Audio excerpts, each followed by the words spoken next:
ओम शांति। अमृत वेले से लेकर रात्रि तक पूरी दिन की दिनचर्या कैसे बिताना है, उसके लिए परमात्मा हमें अलग अलग युक्ति व विधि बताते हैं। आइए सुनते हैं आज की युक्ति व विधि क्या है। हेडिंग है दृढ़ता उमंग उत्साह द्वारा सर्व कमजोरियों की विदाई। दृढ़ता उमंग उत्साह द्वारा सर्व कमजोरियों की विदाई।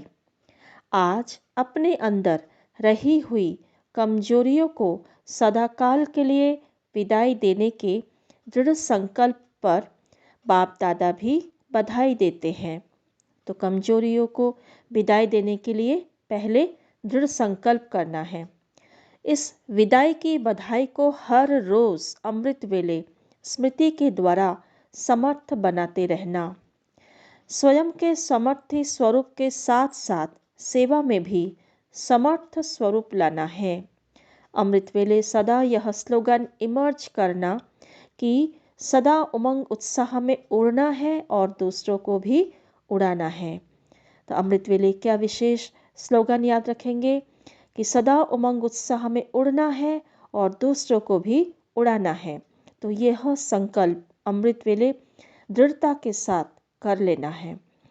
फिर बीच बीच में चेक करना। ऐसे नहीं कि अमृत वेले चेक करो और सारा दिन मार्ज कर दो, फिर रात को सोचो कि आज का दिन तो ऐसे ही रहा। नहीं, बीच बीच में चेक करो, इमर्ज करो कि उमंग उत्साह के बजाय कोई और रास्ते पर तो नहीं चले गए। उड़ती कला के बजाय और किसी कला ने तो अपने तरफ आकर्षित नहीं किया। बाप दादा यही कहते हैं कि सदा यह संकल्प अमृत वेले इमर्ज करना कि हमें निर्विघ्न रहना ही है और कोशिश करके सदा अमृत वेले योग के बाद यह दृढ़ संकल्प रिवाइज करो कि हिम्मते बच्चे मददे बाप है। तो यही संकल्प बार बार अमृत वेले रिवाइज करना है और पूरे दिन भी बार बार चेक करना है और रिवाइज करना है। तो इससे कोशिश करने के बजाय सफलता अनुभव करते जाएंगे। सवेरे उठते ही पुरुषार्थ में शक्ति भरने की कोई ना कोई पॉइंट सामने रखो।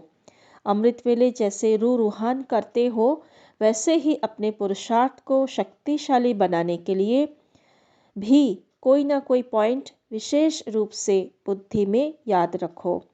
अमृत वेले रूहान तो करते हो तो बाप दादा को बहुत अच्छी अच्छी बातें सुनाते हैं। अपनी बातें जानते हो ना, तो अब दृढ़ता को अपनाओ। उल्टी बात में दृढ़ता नहीं रखना। क्रोध करना ही है, मुझे दृढ़ निश्चय है, ऐसे नहीं करना। तो आज बाबा क्या कह रहे हैं कि दृढ़ता के साथ जो कमजोरी है उसके अगेंस्ट, उसके विपरीत कोई शक्तिशाली पॉइंट रखना है और उल्टी बातों में दृढ़ता नहीं करना। जैसे कि क्रोध आता है तो ऐसे नहीं सोचना कि मुझे आज क्रोध नहीं करना है। क्या सोचना है? मुझे आज सारा दिन शांत होकर रहना है, शांति से हर कर्म करना है, सबके साथ शांति से व्यवहार करना है, क्योंकि मैं हूँ ही शांत स्वरूप आत्मा। और बाबा ये भी रिवाइज करने के लिए कह रहे हैं कि अमृत वेले ये शक्तिशाली संकल्प इमर्ज करना है कि हमें सदा उड़ती कला में रहना है, औरों को भी उड़ाना है और निर्विघ्न रहना ही है। तो हिम्मत रखेंगे तो बाबा की मदद मिलती जाएगी। नेक्स्ट पॉइंट है अपने को स्वराज्य अधिकारी बनाओ। अपने को स्वराज्य अधिकारी बनाओ। कई बच्चे अमृत वेले रूहान करते हुए बाप से पूछते हैं कि हम भविष्य में क्या बनेंगे, राजा बनेंगे या प्रजा बनेंगे। बाप दादा बच्चों को रिस्पॉन्ड करते हैं कि अपने आप को एक दिन भी चेक करो तो मालूम पड़ जाएगा कि मैं राजा बनूंगा व साहूकार बनूंगा व प्रजा बनूंगा। तो चेकिंग की पॉइंट बाबा आज बता रहे हैं, बहुत ध्यान से सुनेंगे कैसे चेक करना है। पहले अमृत वेले से अपने मुख्य 3 कारोबार के अधिकारी, अपने सहयोगी साथियों को चेक करो। तो मुख्य 3 कारोबारी कौन है? पहला है मन अर्थात संकल्प शक्ति, दूसरा है बुद्धि अर्थात निर्णय शक्ति, तीसरा है पिछले व वर्तमान के श्रेष्ठ संस्कार। यह तीनों विशेष कारोबारी है। जैसे आजकल के ज़माने में राजा के 7 महामंत्री व विशेष मंत्री होते हैं, उन्हीं के सहयोग से राज्य कारोबार चलती है। सतयुग में मंत्री नहीं होंगे, लेकिन समीप के संबंधी साथी होंगे।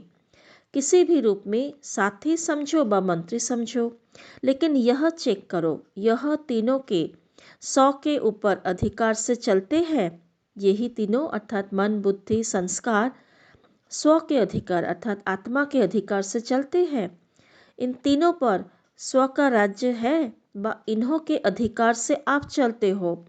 अर्थात मन, बुद्धि, संस्कार मुझ आत्मा के हिसाब से चलता है या मन बुद्धि के हिसाब से मैं चलती हूँ, ये चेक करना है। मन आपको चलाता है या आप मन को चलाते हो? जो चाहो जब चाहो वैसा ही संकल्प कर सकते हो। जहाँ बुद्धि लगाने चाहो वहाँ लगा सकते हो व बुद्धि आप राजा को भटकाती है। संस्कार आपके वश है या आप संस्कारों के वश हो? अर्थात जब हम सोचे कि अभी हमें रूहानी ड्रिल करना है 10 मिनट के लिए, तो उस समय मन बुद्धि कहाँ जा रही है ये चेक करना है। अगर मन बुद्धि भटक रहे हैं तो माना हम मन बुद्धि के वश में हैं। या फिर हम सोचे कि अभी स्वमान का प्रैक्टिस करना है आधा घंटा कर्म करते हुए, तो स्वमान प्रैक्टिस करते हुए बीच बीच में इधर उधर मन बुद्धि भाग जा रही है।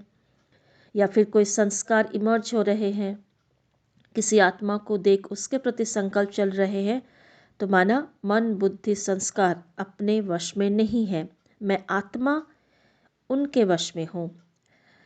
तो बाबा कहते संस्कार आपके वश है या आप संस्कारों के वश हो?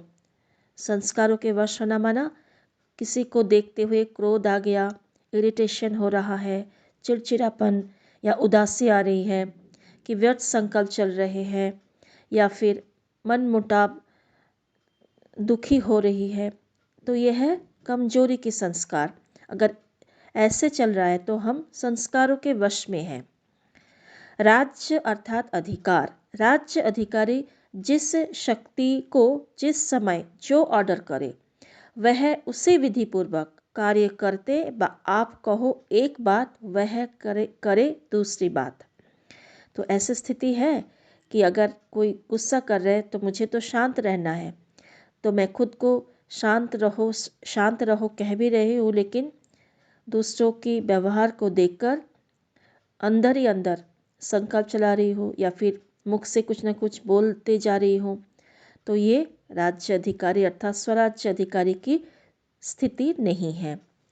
तो आगे बाबा कहते हैं क्योंकि निरंतर योगी अर्थात स्वराज्य अधिकारी बनने का विशेष साधन ही है मन बुद्धि। मन ही मन मना भाव का है, मंत्र ही मन मना भाव का है, योग को बुद्धि योग कहते हैं। तो अगर यह विशेष आधार स्तंभ अपने अधिकार में नहीं है, वह कभी है कभी नहीं है, अभी अभी है अभी अभी नहीं है, तीनों में से एक भी कम अधिकार में है, तो इससे ही चेक करो कि हम राजा बनेंगे या प्रजा बनेंगे। बहुत काल के राज्य अधिकारी बनने के संस्कार बहुत काल के भविष्य राज्य अधिकारी बनाएंगे। अगर कभी अधिकारी कभी वशीभूत हो जाते हो तो आधा कल्प अर्थात पूरा राज्य भाग्य का अधिकार प्राप्त नहीं कर सकेंगे। दूसरी पॉइंट है अपना ऑक्यूपेशन याद रखो। इसके नीचे 2 बातें हैं इस हेडिंग के अंदर। पहला पॉइंट है अमृत वेले और फिर सारे दिन में बीच बीच में अपना ऑक्यूपेशन याद करो। अमृत वेले और फिर सारे दिन में बीच बीच में अपना ऑक्यूपेशन याद करो, मैं कौन हूँ। क्योंकि काम करते करते यह स्मृति मर्ज हो जाती है कि मैं राजयोगी हूँ, इसलिए इमर्ज करो। अर्थात काम करते करते हम भूल जाते हैं, देह भान में आ जाते हैं। कोई कैसा भी है जो जो जो जिस प्रकार से काम करते हैं, कोई गृहस्थ व्यवहार में रहते, हाउस वाइफ है, कोई टीचर है, कोई और कोई काम करते, कोई बिजनेसमैन है, तो उसी की स्मृति रहती है और उसी अनुसार संकल्प चलते हैं। मैं आत्मा राजयोगी हूँ, ये बातें तो भूल ही जाती है ना। तो इसलिए बाबा कहते बार बार इस चीज़ को इमर्ज करो, ये नियम बनाओ। ऐसे नहीं समझो कि हम तो है ही राजयोगी, लेकिन राजयोगी की सीट पर सेट होकर रहो। तो सीट पर सेट होने के लिए हमें बार बार याद कराना पड़ेगा खुद को कि मैं राजयोगी हूँ, स्वराज्य अधिकारी हूँ, कर्मेंद्रिय जीत हूँ। तो बार बार स्मृति दिलाएंगे खुद को, तो सीट पर सेट होकर रहेंगे, नहीं तो भूल जाएंगे। नहीं तो चलते चलते कर्म में बिजी होने के कारण योग भूल जाता है, सिर्फ कर्म ही रह जाता है। लेकिन आप कर्म योगी कंबाइंड हो। योगी सदा ही रूलिंग पावर, कंट्रोलिंग पावर में रहे। फिर राजयोगी डबल पावर वाले कभी भी व्यर्थ सोच नहीं सकते। तो अभी कभी नहीं कहना, सोचना भी नहीं कि राजयोगी वेस्ट कर सकते हैं। तो बाबा कहते बार बार बीच बीच में खुद को याद दिलाएंगे, स्मृति स्वरूप होकर रहेंगे, तो जो हमारा कर्मेंद्रिय है वो ऑर्डर प्रमाण चलेगी। रूलिंग पावर, कंट्रोलिंग पावर जो हमारे अंदर है वो काम करेगी। नहीं तो अगर सीट पर सेट नहीं है तो शक्तियाँ काम नहीं करती है। दूसरी पॉइंट है इसके अंदर, ऑक्यूपेशन को याद रखो, इसी के अंदर दूसरी पॉइंट, अमृत वेले से रात तक बस बाप और सेवा, इसके सिवाय और कोई लगन ना रहे। अमृत वेले से लेकर रात तक बस बाप और सेवा, इसके सिवाय और कोई लगन ना रहे। बाप मिला और सेवाधारी बने, क्योंकि जो मिला है उसको जितना बांटेंगे उतना बढ़ेगा। एक दो और पदम पाओ, एक दो और पदम पाओ, अर्थात जितनी सेवा करेंगे, एक एक संकल्प का भी, श्रेष्ठ संकल्प भी सेवा है। तो एक संकल्प का भी रिटर्न कितना है, पदम है। यही याद रखो कि हम सर्व भंडारों के मालिक हैं, भरपूर भंडार है। जिसको दुनिया ढूंढ रही है उसके बच्चे बने हैं। दुख की दुनिया से किनारा कर लिया, सुख के संसार में पहुंच गए। तो सदा सुख के सागर में लहराते सबको सुख के खजानों से भरपूर करो।